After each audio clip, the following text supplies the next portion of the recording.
Bienvenue dans une nouvelle vidéo crypto. Aujourd'hui, on a un Bitcoin qui se tient autour des 30 200 $. On va aller voir le CEO de BlackRock, c'est ce qu'il nous a dit en live à la TV cette semaine. Donc des bonnes nouvelles. On va aller voir quelques petits graphiques ensemble, puis on va analyser un petit peu le Bitcoin sur un weekly, donc une chart weekly. Sinon, on a le Bitcoin hier, le 6 juillet. Là, on est présentement le 7 juillet au moment où je tourne cette vidéo. Le Bitcoin hier qui a monté au 31 000, qui est venu retester sa résistance au niveau des 31 000. Là, il est allé chercher peut-être les 31 300, un petit peu plus haut, pour rechuter au 29 500. Donc, on est vraiment venu frapper la résistance pour se faire rejeter. On a des gens qui ont FOMO là, qui se sont fait liquider. Ensuite de tout ça, on a redescendu au 29 500, comme j'ai dit. Et là, on se tient plutôt aux alentours des 30 200. Avec moins 0,33% de perte. ETH 1865 avec moins 1,25% de perte. Donc, c'est pas grand-chose. On va appeler ça un marché stable, là, à part ce qui s'est passé hier. Donc, on commence avec le PDG de BlackRock, Larry Fink, qui déclare que Bitcoin pourrait révolutionner la finance. Donc, c'est le géant de la gestion d'actifs, hein, c'est le plus gros gestionnaire de fonds, BlackRock. On va aller voir un petit peu combien d'argent qui gère là, après ça. Donc, en mi-juin, qui ont déposé auprès de la SEC une demande d'ETF au comptant. Donc, le PDG qui a déclaré que Bitcoin en particulier... donc, qui pourrait révolutionner le système financier dans une interview qu'il a faite mercredi dernier. Donc, il a dit « Nous pensons que si nous pouvons créer davantage de tokenisation des actifs et des titres, c'est ce qu'est le Bitcoin. Cela pourrait révolutionner la finance », a-t-il déclaré. Donc, auparavant connu pour être un sceptique à l'égard de la crypto-monnaie. Donc, je me souviens plus quand. Évidemment, il avait fait des commentaires un petit peu négatifs au niveau de la crypto, que c'était un petit peu utilisé à des fins d'activité illicites. Et là, on voit vraiment qu'il revire son chapeau de bord, là, dans le sens que il a changé d'avis, hein. On peut clairement voir les grosses institutions qui commencent à acheter du Bitcoin. Donc, avec toutes les demandes d'ETF dont j'ai parlé dans une vidéo, peut-être pas la dernière, peut-être l'avant-dernière, là, toutes les demandes d'ETF qui ont été déposées, qui ont été refusées, mais pas refusées, c'est dans le fond, c'est seulement qu'il manquait un petit peu d'informations au niveau de quelle plateforme ils allaient faire affaire pour acheter le Bitcoin. Et là, ils ont fait des nouvelles demandes qui ont passé, donc c'est avec Coinbase. Donc, je pense que c'est la totalité des demandes qui ont été refaites pour confirmer que ça allait être Coinbase, la plateforme qui allait être utilisée pour acheter le Bitcoin avec ces ETF-là. Donc, ensuite de ça, Larry Fink a poursuivi en disant « Au lieu d'investir dans l'or comme une couverture contre l'inflation, une couverture contre les problèmes onéreux d'un pays ou de la dévaluation de votre devise, quel que soit le pays dans lequel vous vous trouvez, soyez clair, le Bitcoin est un actif international, donc mondial. Ça ne repose sur aucune devise et peut donc représenter un atout que les gens peuvent jouer comme alternative. » Donc, l'unité iShares de BlackRock a déposé des documents auprès de la Securities and Exchange Commission, la SEC, donc on entend toujours, des États-Unis le 16 juin, pour un fonds négocié en bourse qu'on appelle aussi ETF. Donc, le bilan est presque parfait. BlackRock a demandé 576 demandes d'ETF au cours des dernières décennies. Seulement une qui a été refusée. La raison, je ne pourrais pas vous la sortir, mais donc 575 demandes d'ETF qui ont été acceptées sur 576. C'est un assez bon rendement, on va dire, là. Donc, les ETF par la SEC, Fink ne pouvait pas dire quand une décision pour son ETF Bitcoin pourrait être attendue. Donc, on ne sait pas quand la SEC va donner la réponse. Nous espérons que, comme par le passé, nous pourrons travailler avec nos régulateurs à faire approuver le dossier un jour. Je n'ai aucune idée de ce que ce jour sera, mais nous verrons comment tout cela se déroulera. Donc, on tient ça de près. Si on va faire un petit tour ici là, sur Wikipédia, donc on a les revenus de BlackRock ainsi que les actifs sous gestion. Donc, en 2006, ils géraient 1,1 million, 2 millions. C'est pas 1,1 million de dollars, c'est 1,1 million, 2 millions. Donc, je pense que c'est trillion, là, le terme qu'il faudrait utiliser. Là. Donc, on est aujourd'hui, là, ici, c'est en 2021. Donc, en 2021, BlackRock gérait, donc, avec tous les clients qui ont, donc la somme par client s'élève à 10 millions, 2 millions de dollars US, donc sous gestion, là, si je ne me trompe pas, là, c'est 10 trillions. Donc, c'est une somme incroyable. Là, on est rendu en 2023, ça doit être encore plus haut que ça. Donc, c'est juste incroyable à quel point ils gèrent de l'argent. Donc, si BlackRock dépose une demande et c'est accepté, ben, je pense que toutes les autres demandes vont être acceptées par les autres gestionnaires de fonds, comme Fidelity, qui ont fait des demandes, Valkyrie, qui gère aussi beaucoup de milliards, hein, c'est incroyable, mais BlackRock reste le plus gros. Donc, si l'ETF est accepté, ben, on va vraiment avoir des clients, parce que sur tous les clients, les milliers, les millions de clients qu'ils ont, il y en a beaucoup qui sont intéressés quand même. Là. Il y en a qui connaissent pas les crypto-monnaies, mais il y en a beaucoup qui sont intéressés à ça, qui veulent juste pas, ils savent pas comment utiliser les plateformes. Donc, en passant directement par BlackRock, ben, ils vont pouvoir acheter l'ETF beaucoup plus facilement. Et ainsi, ben, BlackRock va devoir acheter leur Bitcoin. Et comme je l'ai mentionné tantôt, ils vont faire affaire avec Coinbase, donc ça va acheter des bitcoins au marché. Donc c'est vraiment un ETF spot. J'en ai parlé aussi dans la dernière vidéo que j'ai faite par rapport à ça. Donc 10 millions, donc c'est assez dur à dire, là, 10 millions, 2 millions, ce qui équivaut ici 101 milliards, ça c'est la capitalisation.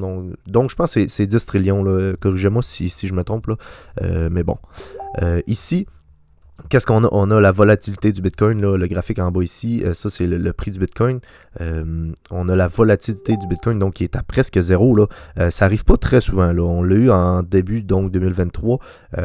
Donc on a eu 3 gros pumps depuis début 2023. Je ne sais pas si vous vous en souvenez. On a eu le premier gros pump ici, on a stabilisé, on a redescendu un petit peu. On a eu le gros pump ici, on a stabilisé, on a redescendu un petit peu. Et là, on vient de revoir notre dernier pump. Donc avec la volatilité qui est à son plus bas, là, donc tout près des zéros, juste avant que ça explose à la hausse.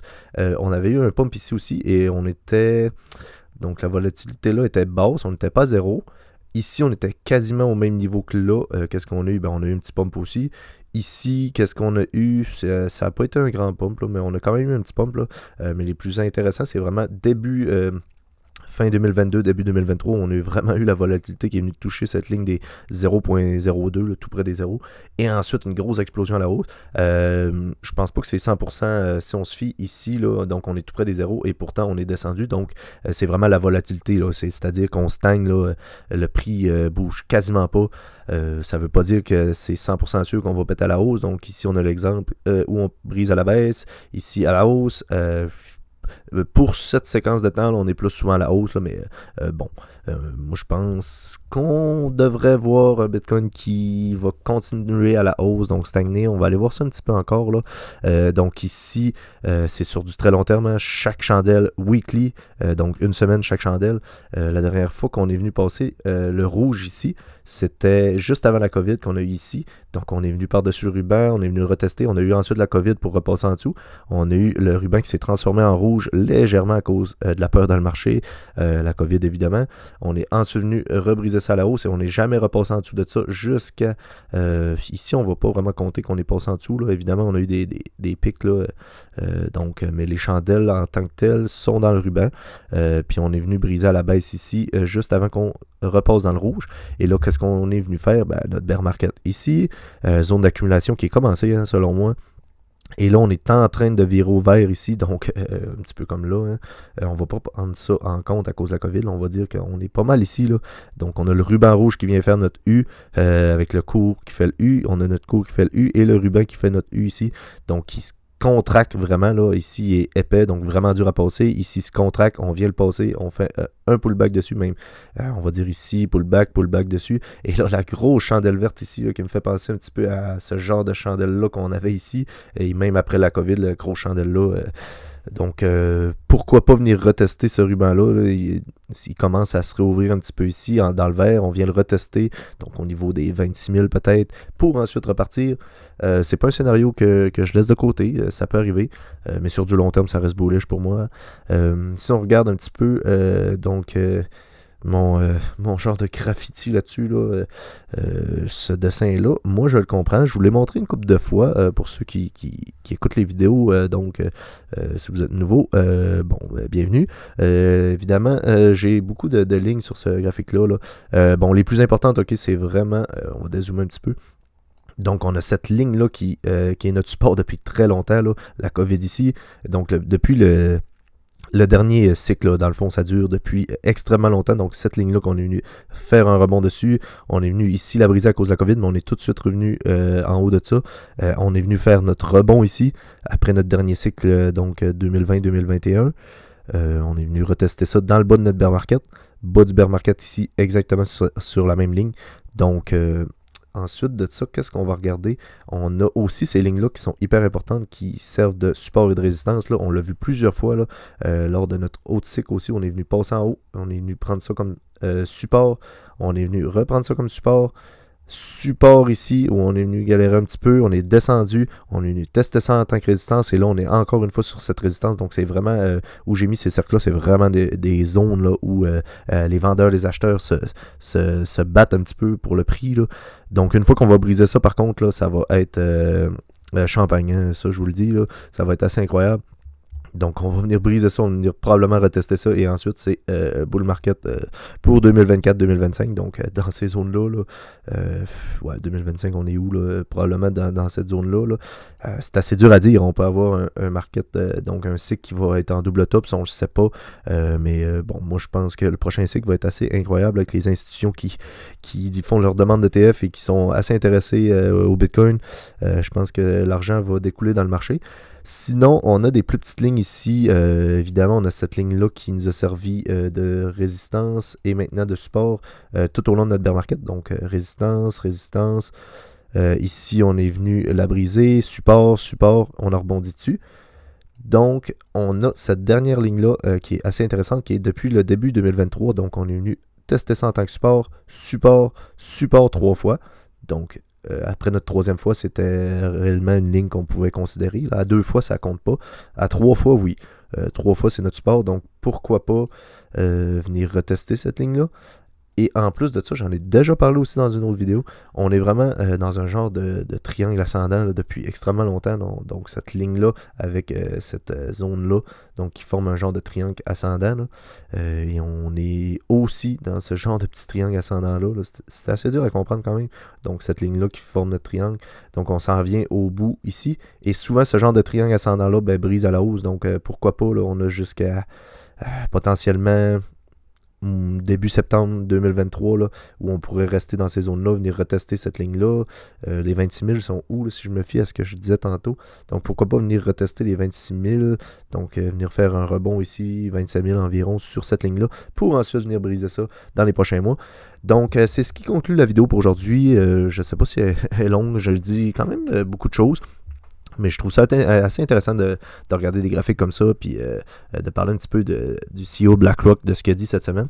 Donc, ça n'a pas passé dans les oreilles d'un sourd. Je pense que la plupart des gens étaient assez excités de ce qu'ils ont entendu sortir de la bouche du CEO de BlackRock. Donc, on regarde ça, on tient ça à l'œil de près. Moi, je vous dis à la prochaine semaine pour une nouvelle vidéo crypto. N'hésitez pas à laisser un j'aime si vous avez aimé, un commentaire sur des sujets de vidéo que vous aimeriez voir. N'hésitez pas aussi à vous abonner pour encourager la chaîne, suivre la chaîne, rester à l'affût des actualités du marché. Nous, on se revoit la semaine prochaine. Prenez soin de vos investissements. Bye.